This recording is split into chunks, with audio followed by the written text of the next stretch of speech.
Aku baca. Mengetuk melepaskan tenda kampung Pumpang. Najib. Baru-baru ni, kita dikejutkan dengan kes pembunuhan Siti Nur Suria Ismail. Kes ni kemudiannya membawa kepada penahanan seorang pelajar iaitu pelajar tingkatan 6 yang juga dikira rupa-rupanya adalah rakan baik Mansor. Polis dalam satu kenyataan dia tak menolak kemungkinan bahawa benda ni berlaku akibat perasaan tak puas hati kerana sering disindir.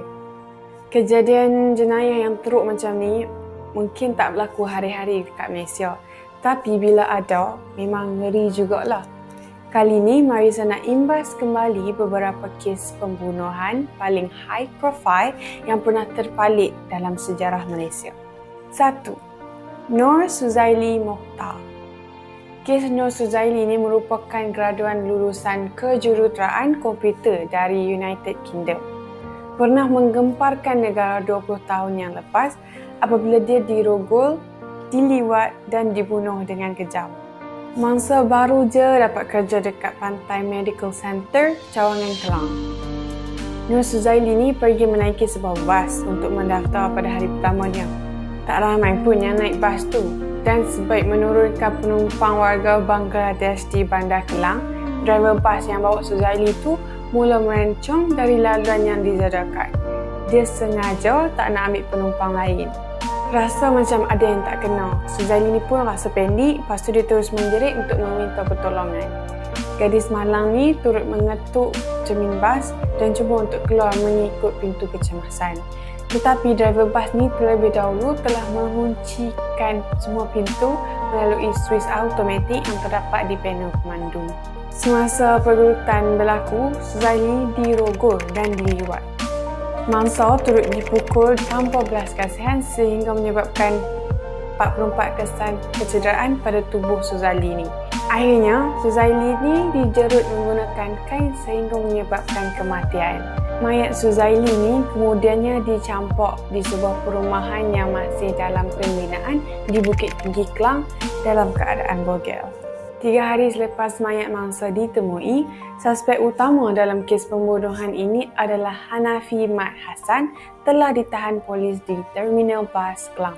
Pada awal perbicaraan, Hanafi ni tak nak mengaku. Dia cuba untuk mereka-reka cerita. Tapi polis dah jumpa air mani Hanafi di lantai bas dan di dalam rahim mangsa. Kalau korang nak tahu, Hanafi ni pernah berkahwin sebanyak 4 kali.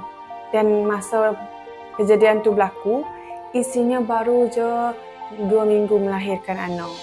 Yang sedihnya, Suzaili ni adalah satu-satunya anak perempuan daripada 4 beradik.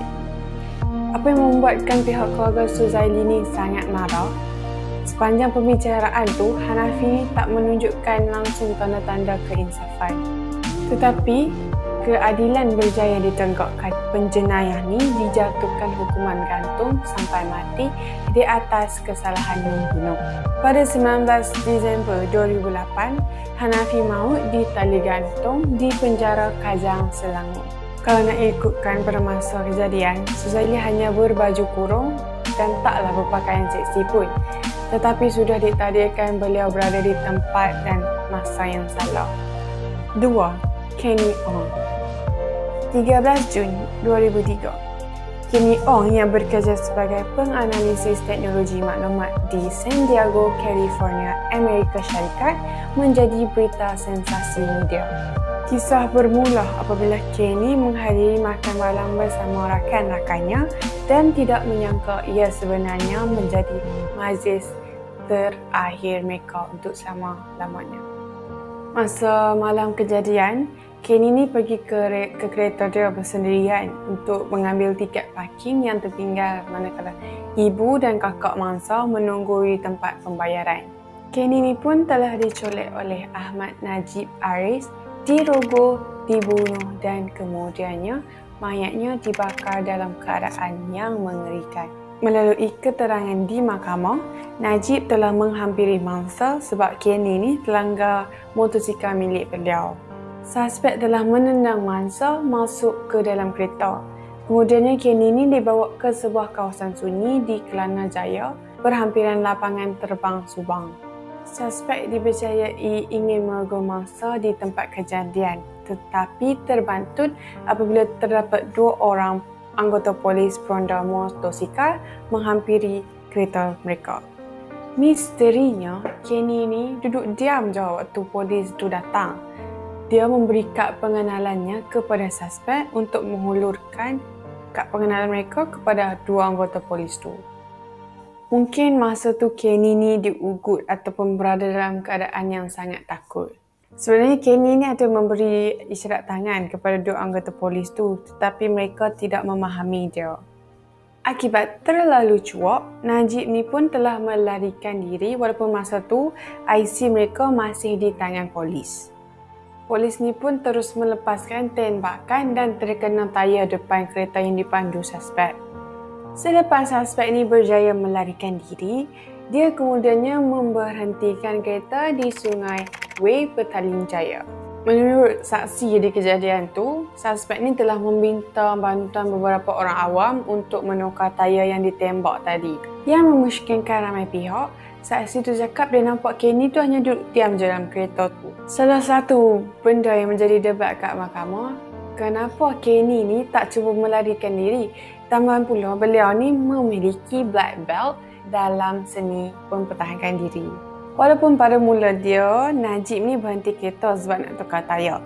Tetapi dia tak tukar pun, malah dia teruskan perjalanan dengan tayar yang rosak tu menuju ke Jalan Klang Lama, Petaling Jaya. Semasa perbicaraan di hadapan Hakim Mahkamah Tinggi Shah Alam, Najib mengaku mengajak Kenny untuk melakukan hubungan seks. Tetapi Kenny ini mendiamkan diri sehinggalah dipaksa dengan menggunakan pisau. Kejadian dipercayai telah dilakukan di dalam kenderaan milik mangsa. Akhirnya Kenny ini ditikam sebanyak 2 kali sebelum suspek mencampakkan mayatnya di dalam lubang pembentungan sedalam 1 meter. Suspek ni datang semula ke kawasan pembunuhan dengan membawa 2 botol petrol untuk membakar mangsa. Mayat Kenny ni hanya ditemui 4 hari kemudiannya dengan kedua-dua tangan yang bersilang di dada, kaki terjerat keluar daripada lubang manakala badan telah dihimpit dengan 2 buah tayar besar berisi simen. Disebabkan kes ni agak kompleks, pihak forensik terpaksa melakukan semua proses kejadian yang melibatkan 8 lokasi. Kemudiannya, pihak forensik menemui 5 bahan bukti baru termasuk kondom yang digunakan suspek ketika merogoh mangsa. Kesan DNA daripada darah Kenny juga telah dijumpai pada seluar jeans Najib dan bukti ini telah membawa beliau kepada hukuman bersalah kerana merogoh dan membunuh. Najib ni kemudiannya dihukum gantung pada 24 September 2016 di penjara Sungai Buloh, Selangor. Guys, sedih kan? Sakit hati semua tu. So, kebanyakan mangsa adalah wanita. Semoga Tuhan melindungi kita semua daripada kejahatan manusia. Bagi kes yang masih tidak dapat diselesaikan, kebenaran akan terbongkar juga satu hari nanti. If you guys suka dengan video ni, jangan lupa like dan share. Jangan lupa komen dekat bawah untuk tajuk-tajuk yang nak Marissa ceritakan. Boleh tekan butang subscribe bagi yang belum subscribe kami. Jumpa lagi. Bye.